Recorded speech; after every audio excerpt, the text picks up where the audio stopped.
कोई बन गया रौनक पखियां दी,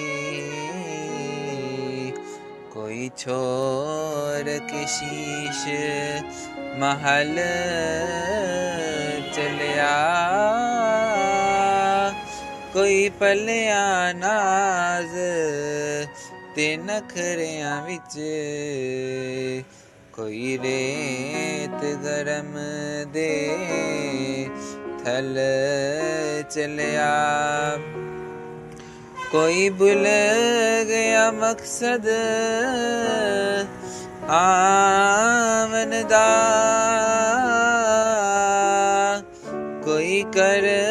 के मकसद हल चलिया, इत्थे हर कोई फरीद